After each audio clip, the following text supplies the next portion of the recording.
Pollination అనేది చాలా important. ఇప్పుడు పెరుగుతున్న కాలుష్యం అవ్వచ్చు, క్రిమిసంహారక మందుల వల్ల కావచ్చు, తేనెటీగలు అనేవి తగ్గిపోతూ ఉన్నాయి. ప్రపంచవ్యాప్తంగా కూడా ఆందోళన చెందుతున్న పరిస్థితులు ఉన్నాయి.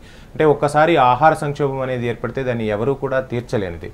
సో ఇటువంటి పరిస్థితుల్లో రైతులు కూడా తేనెటీగల పెంపకం వైపు ఆసక్తి చూపుతూ ఉన్నారు. సో ఈ తేనెటీగల పెంపకం ఎలా చేపట్టవచ్చు?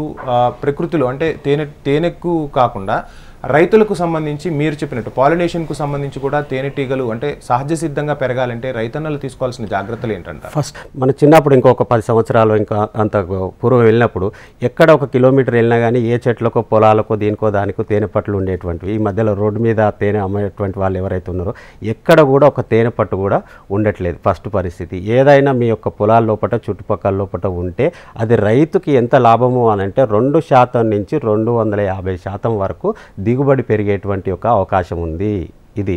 సో ఫస్ట్ ఈ ఉన్నటువంటి యొక్క తేనె తట్టుని తేనె గురించో వచ్చే 6 కేజీ కేజీ 2 కేజీలు తేనె కంటే కూడా మీరు ఆ యొక్క పట్టులని సంరక్షణ ఉండేటువంటి వాటిని సంరక్షణ చేసేటువంటి ఒక బాధ్యత చేయండి.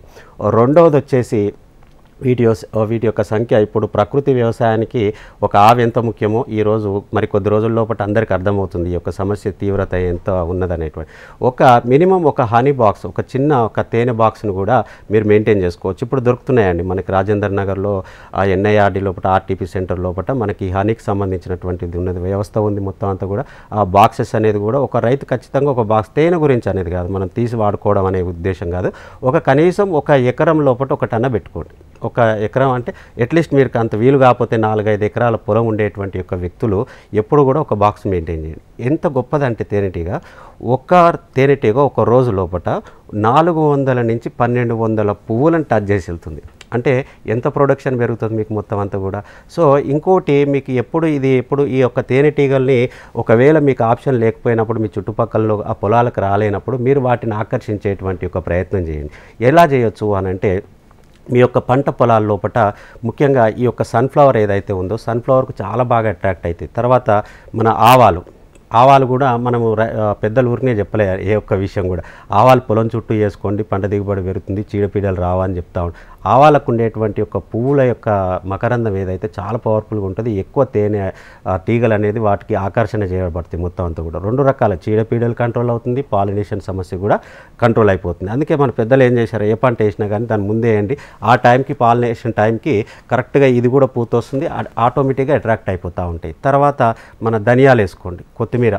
సో వీటికి అనేది చాలా బ్రహ్మాండంగా అట్రాక్ట్ అయితే మీ యొక్క పాలినేషన్ సమయం ఉన్నప్పుడు మొత్తం అంతా కూడా దీన్ని ఏర్పాటు చేసుకునేటువంటి ఒక ప్రయత్నం చేస్తే అద్భుతంగా జరుగుతుంది. ఇంకొక ముఖ్య విషయము, ఈ మధ్యలో తేనెటీగల యొక్క పరిశ్రమ కూడా చాలా బాగా అద్భుతంగా పెరిగింది. రకరకాల యువత అనేది ముందుకొచ్చి ఎక్కడెక్కడో ఒక 50 బాక్సులు 100 బాక్సులు తీసుకెళ్ళి రన్నింగ్లో పెట్టుకుంటా ఉన్నారు. మీకు అది కూడా అందుబాటులో లేనప్పుడు అట్లీస్ట్ వాళ్ళని రిక్వెస్ట్ చేసుకొని వేరే దేశాల్లో మీకు చెప్తే నమ్మరు, ఈ యొక్క హనీబీ కీపర్స్ ఎవరైతే ఉంటారో వాళ్ళని వాళ్ళ యొక్క సొంత డబ్బులు పెట్టుకొని వాళ్ళ యొక్క పొలాలకు ఇన్వైట్ చేసి ఫుడ్ పెట్టి అన్నీ చేసి వాళ్ళ యొక్క ప్రొడక్షన్ పెంచుకుంటూ ఉంటారు. మొత్తం అంత డబ్బులు ఇచ్చి కూడా చేసుకునే పరిస్థితి.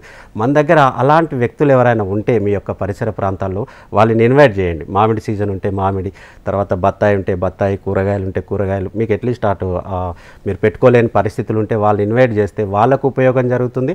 మీకు 100 కంటే 200 రెట్ల ఎక్కువ ఆదాయం అనేది రావడానికి మీ యొక్క రైతుకే కాదండి, ఒక తేనెటీగ అట్లీస్ట్ దాని యొక్క సరౌండింగ్ లోపల ఒక 3 కిలోమీటర్ల రేడియస్ లోపల ఇది దానికి సంబంధించినటువంటి ఒక ఆహారాన్ని సంపాదించుకోగలుగుతుంది.